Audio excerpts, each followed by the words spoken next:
Olá, gente, boa noite. Agradecer a presença de vocês aqui às 7h30 da noite para a gente estar falando de um assunto que é, no mínimo, polêmico, mas é extremamente importante que a gente converse sobre esse assunto, que é o tema do suicídio. Queria agradecer a Clinicolist por esse convite para a gente estar aqui podendo bater esse papo, tirar dúvidas, conversar, trocar experiências. Tô vendo que já tem um monte de gente entrando aqui, gente que eu conheço, gente que eu não conheço. Queria agradecer a presença de todos vocês. Então, vamos começar a nossa noite falando um pouquinho assim. Meu nome é Fabiana Neri, eu sou médica psiquiatra e suicídio é uma das coisas que eu mais estudo, assim. Me debrucei muito sobre esse tema, porque infelizmente é o dia a dia do que a gente percebe na psiquiatria com quem trabalha com pacientes mais graves, que é exatamente no ramo que eu trabalho. Então, a gente está aqui hoje para poder discutir, falar sobre experiências, tirar dúvidas, né, falar um pouquinho sobre mitos e verdades sobre o suicídio. E a gente começa falando um pouquinho sobre o que é suicídio. Tem muita gente que confunde suicídio com letalidade. O que quer dizer isso? Na verdade, qualquer ato que o indivíduo cometa com o objetivo de findar a própria vida, isso é considerado uma tentativa de suicídio. E tem várias causas associadas a isso. Então não tem a ver se o método que ele tentou foi letal ou não foi, se foi grave ou se não foi grave.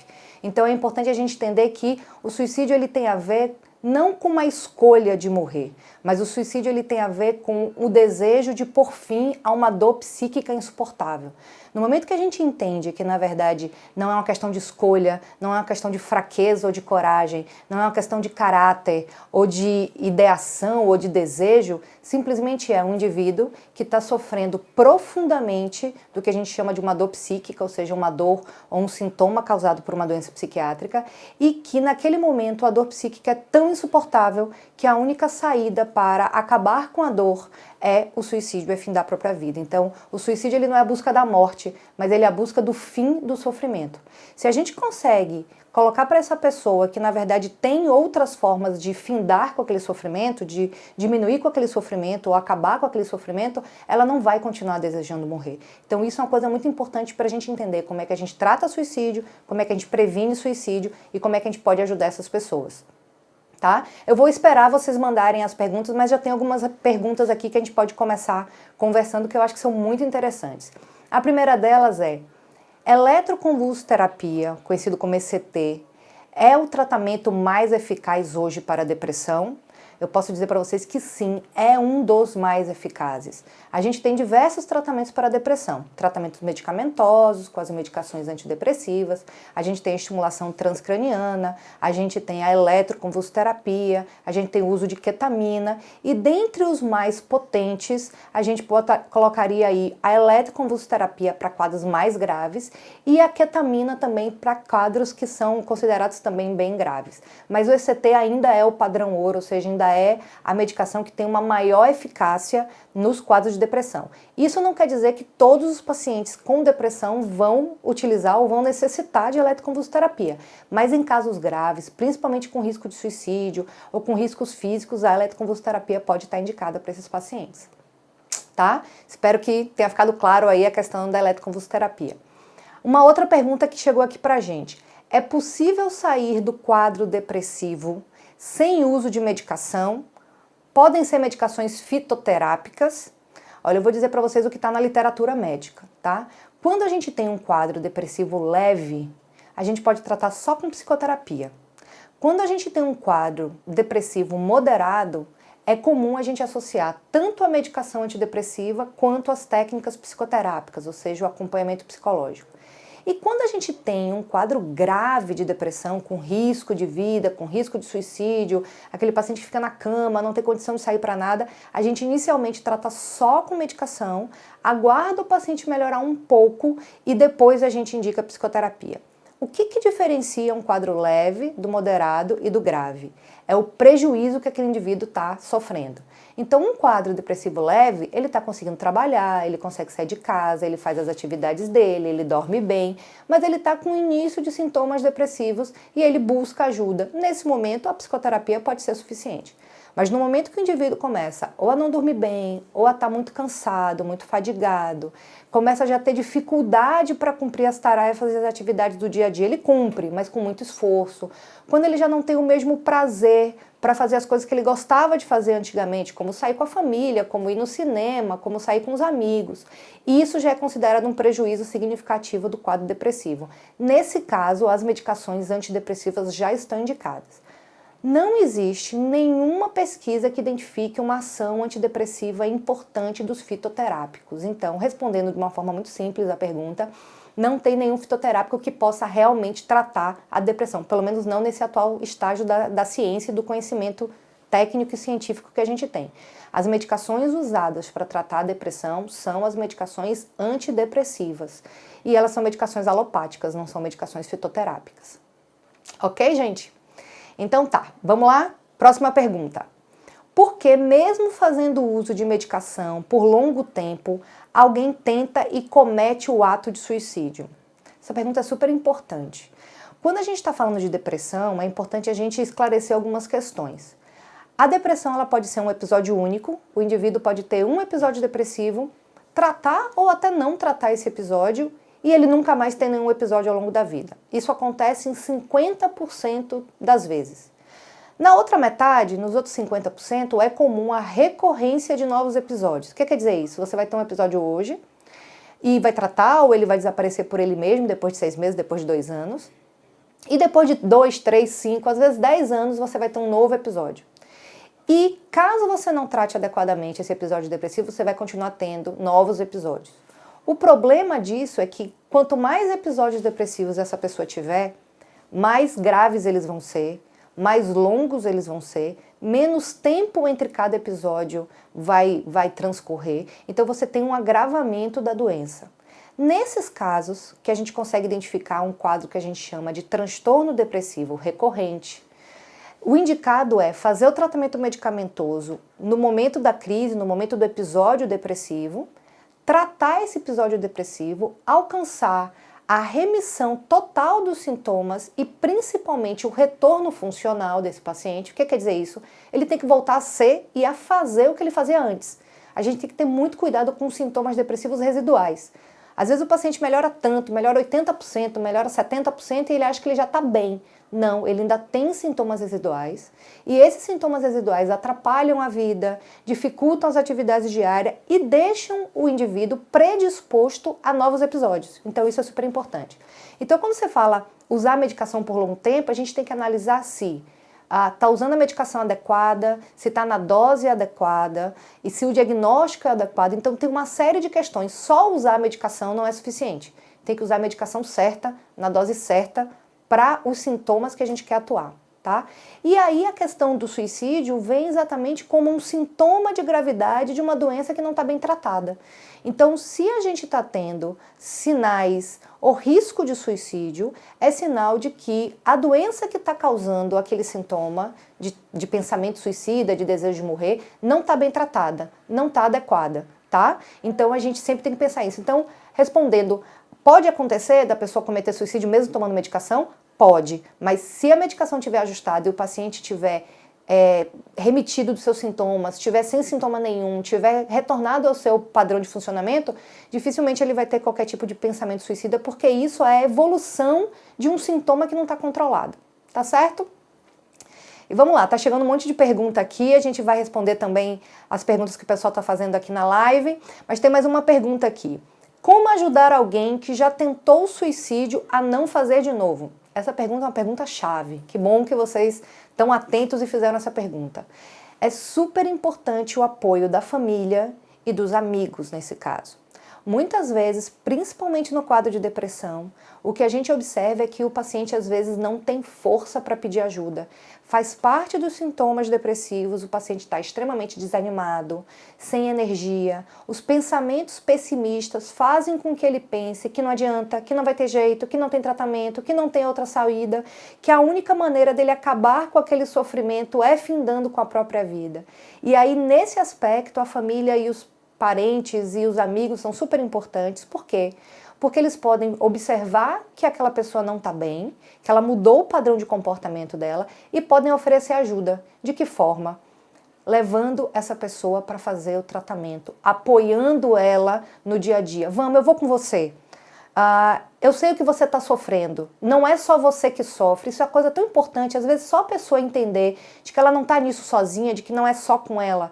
10% da população do planeta, 1 em cada 10 pessoas que vocês conhecem sofre de depressão. E o suicídio, infelizmente, hoje é um problema de saúde pública. É muito grave, o número de suicídios no mundo é de quase 1 milhão. É muita gente sofrendo com esse mal, que é um mal que poderia ser evitado com o tratamento adequado, com a prevenção das doenças que geram o suicídio. Certo, gente? Vamos ver o que chegou aqui pra gente de pergunta? Então tá, vamos lá. Quem tem depressão pós-parto na primeira gestação tem maior chance de ter uma segunda gestação? Qual a forma de prevenção? Tá? Pelo que eu entendi assim, vocês estão perguntando sobre se quem teve uma depressão no primeiro parto tem uma chance maior de ter no segundo parto. Tem. Então, em geral, a gente vai observar essa pessoa e vai se ter mais um cuidado em relação a... Às vezes tem indicação de fazer uso de uma medicação antes de ter o bebê, para prevenir o risco de depressão, isso em casos mais graves. Outros quadros, apenas a monitorização de perto, né? Então, o obstetra fazendo acompanhamento mais frequente, ela tendo acompanhamento do psiquiatra, geralmente isso pode ser suficiente. Mas, sim, é uma pessoa que a gente tem que estar mais atento e que ela tem um maior risco de isso acontecer também na segunda gravidez. A gente consegue evitar esse risco maior fazendo tratamento, usando a medicação de forma preventiva para esses pacientes. Em alguns casos está indicado. E eu tô vendo aqui um monte de gente entrando, né? Que legal. Ana Bonfim entrou, Laércio Cardial, que legal, gente, que bom que vocês estão podendo participar. Mandem perguntas, a gente está aqui para responder, a ideia é bater um papo, falem sobre as experiências de vocês. Eu acho que falar sobre suicídio é uma coisa muito importante. Até um tempo atrás a gente tinha um grande preconceito porque se achava que falar sobre tentativa de suicídio ou sobre suicídio podia incentivar as pessoas a cometer o ato, isso é uma inverdade. O importante é a gente trazer conhecimento, a gente trazer informação para que as pessoas percebam que aquilo que elas estão sentindo, aquele sofrimento, aqueles pensamentos de morte, na verdade eles são absolutamente tratáveis e que aquilo tem solução e que aquilo tem saída. Então quanto mais a gente puder falar, quanto mais vocês falarem com seus amigos, com os conhecidos, o número de gente que está aqui, poxa, está sendo muito legal participar de vocês. É a minha primeira live aqui na Olist e eu estou aqui encantada com o que a gente está podendo fazer, a interação, o que vocês estão me perguntando, está sendo muito legal. Vamos ver o que mais que chegou aqui. De novo, como posso ajudar uma pessoa que teve ideação suicida? Primeiro passo, levar essa pessoa para o tratamento. Como é que a gente consegue isso, Fabiana? Às vezes ele não quer ir, eu já ofereci, mas ele não quer. Acolha essa pessoa. Eu acho que ter uma postura de acolhimento e não de julgamento é o primeiro passo. Às vezes, na intenção até de ajudar, a gente pode ter uma postura de julgador, de não faça isso, isso não está certo, você não está fazendo a melhor escolha, isso é errado, sua família vai sofrer. Essa, em geral, não é a melhor abordagem. A melhor abordagem é o acolhimento, a gente entende o que você está passando, a gente quer te ajudar e a gente tem como te ajudar. Confia em mim que a gente vai conseguir te ajudar nessa questão. E aí você leva para um profissional habilitado e especialista na área e sem dúvida nenhuma ele vai conseguir fazer um bom diagnóstico e vai conseguir encaminhar para esse paciente, para tratamento medicamentoso, para o acompanhamento psicoterápico. Lembrando que eu sei que é dramático uma internação psiquiátrica, mas muitas vezes, dependendo do risco de suicídio, do grau de suicídio, a internação psiquiátrica ela salva vidas. O que quer dizer isso? Muitas vezes a ideação suicida, o plano suicida é tão grave, tão intenso, que você precisa proteger esse paciente no início do tratamento até que a medicação faça efeito ou a eletroconvulsoterapia faça efeito e ele esteja seguro novamente. Isso é uma coisa muito importante, baseada em todo o preconceito que a gente tem com uma internação psiquiátrica, mas muitas vezes é a chance que a gente tem de salvar a vida de uma pessoa que está gravemente doente, pensando em findar a própria vida. Todos os pacientes vão precisar de internação psiquiátrica? Obviamente que não, mas é importante a gente entender que isso não é nada de ruim para o paciente, ao contrário, muitas vezes é o que consegue salvar o paciente naquele momento, tá? Tem uma outra pergunta aqui, chegando de Sarinha. Quem pode fazer esse diagnóstico? Só o psiquiatra ou o psicólogo também? Um psicólogo bem habilitado e com prática clínica pode fazer o diagnóstico de depressão e da ideação suicida, sem dúvida nenhuma. O importante é que o profissional que faça essa identificação encaminhe o paciente para o tratamento adequado. Isso é muito importante. Se o quadro é muito grave, não dá para a gente ficar tratando apenas com psicoterapia. Mas também se o quadro demanda psicoterapia, a gente também não pode ficar tratando só com medicação. Então uma avaliação personalizada, cada caso vai ser um caso. Não existe receita de bolo. A gente tem que avaliar o paciente, entender o que está acontecendo e a partir daí indicar qual é o tratamento ideal e específico para ele. Mas que bom, gente. Todo mundo aqui participando. Quem mais aí que está perguntando? Vamos nessa? Tem algumas questões importantes que estão chegando aqui, que é em relação a alguns mitos que a gente conhece sobre o comportamento suicida e a tentativa de suicídio. Por exemplo, quem fala que vai se matar não se mata. Isso é um grande equívoco. É muito comum o paciente que está pensando em morrer, que está pensando em se matar, comunicar antes o ato. Isso nada mais é do que uma demonstração de que ele está precisando de ajuda. Então não negligencie não esse pedido de ajuda, tá? Então é muito importante dizer assim, quem quer se mata, não avisa antes. Isso não é verdade.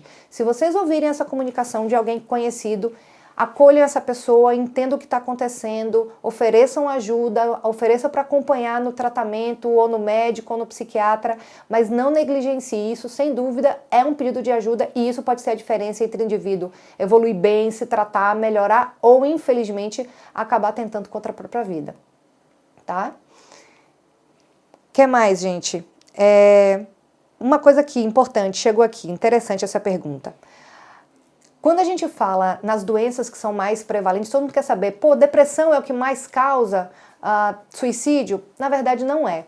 O transtorno afetivo bipolar, por mais incrível que pareça, é a doença mais associada à tentativa de suicídio. Os números são dramáticos. Até 50% das pessoas com transtorno afetivo bipolar podem tentar suicídio em algum momento da vida. É verdade, é dramático esse número, né? Por quê? Isso tem a ver com a gravidade da doença, isso tem a ver com o não tratamento da doença.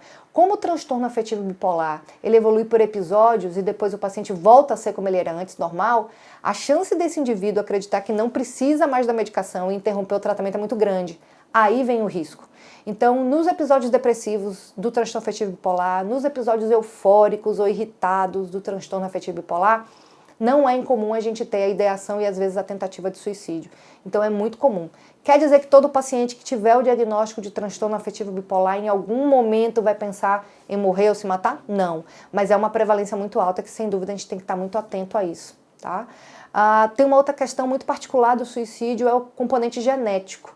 Uma pessoa que tem na sua história um familiar de primeiro grau que tenha morrido por suicídio tem uma chance maior de tentar suicídio. Então, quando a gente está fazendo a avaliação do indivíduo, essas coisas também são levadas em conta para a gente fazer o que a gente chama de avaliação de risco de suicídio.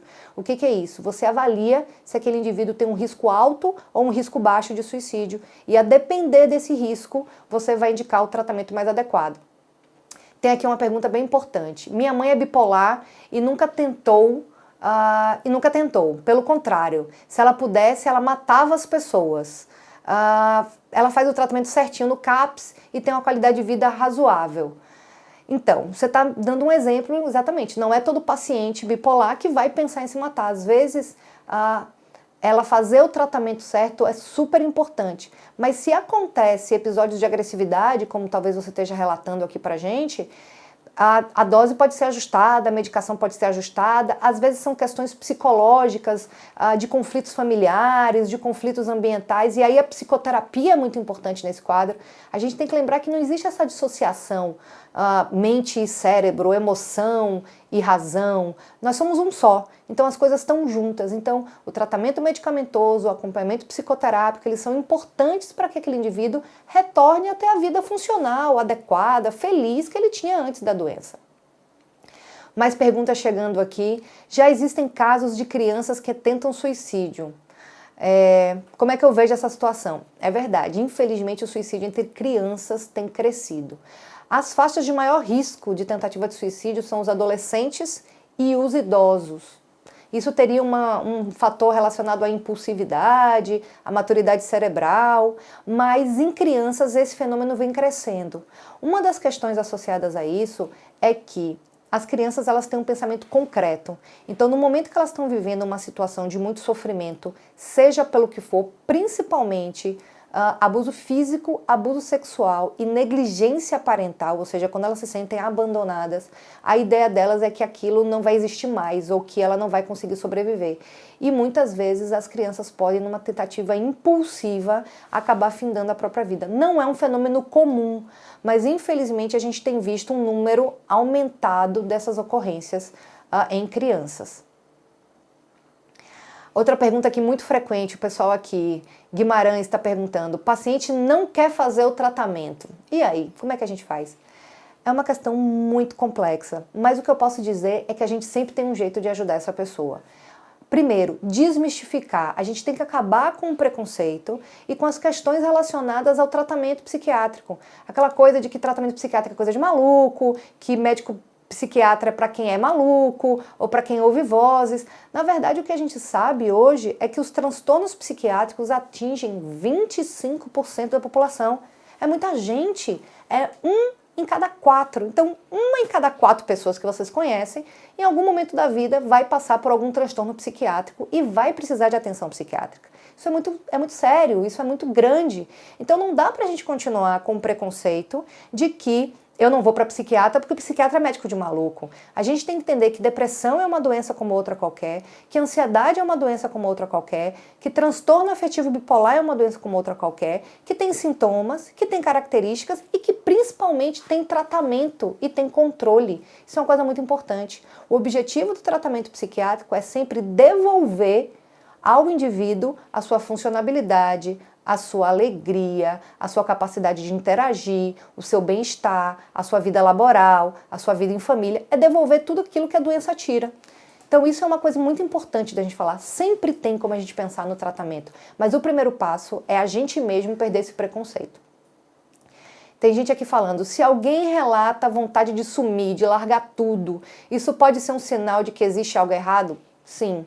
Esse é um dos primeiros sinais. Largar tudo por quê? Sumir por quê? Isso é um sinal de alerta que merece sim uma avaliação para a gente entender. Não necessariamente pode ser um risco de suicídio, mas tem alguma coisa acontecendo. Pode ser um sintoma de ansiedade, pode ser um sintoma depressivo. Então é sem dúvida um sinal de alerta para a gente pensar nesse indivíduo que ele merece um atendimento, que ele merece uma avaliação até para a gente entender o que está acontecendo. Outra pergunta aqui, existe uma linha tênue entre o comportamento adolescente e a depressão? Adolescente é um serzinho diferente, não é isso? Então assim, tudo neles é exagerado, isso tem a ver com a fase, de novo isso tem a ver com a maturidade cerebral, tem a ver com um monte de coisa, com os hormônios e tal.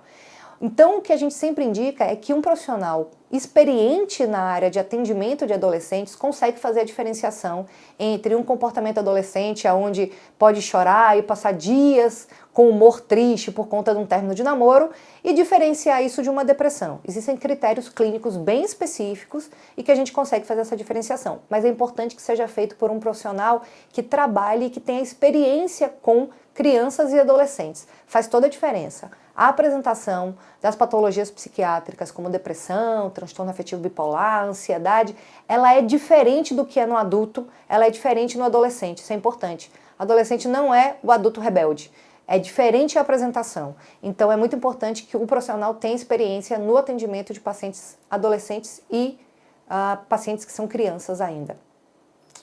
Que bom, gente. O pessoal aqui agradecendo as respostas. Acho que tá, né? A gente está conseguindo aqui satisfazer aqui as perguntas. Vamos ver o que mais que chegou por aqui.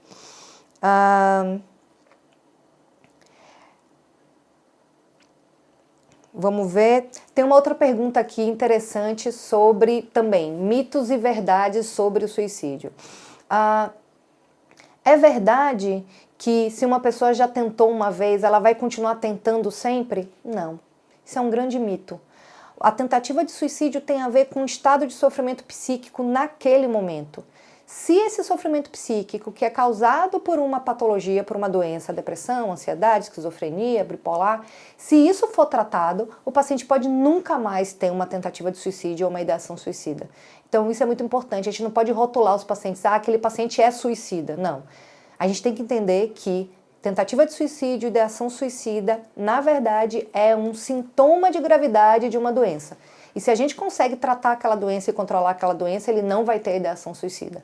Isso é muito importante que a gente entenda, tá bem? O que mais, gente? Pessoal aqui falando, agradecendo a live, que legal. Poxa, muito bom conversar com vocês, tá?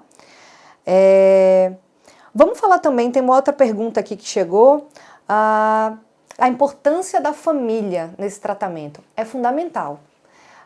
Esses indivíduos, eles estão sofrendo e muitas vezes eles acham que não tem outra saída, que não tem outro caminho.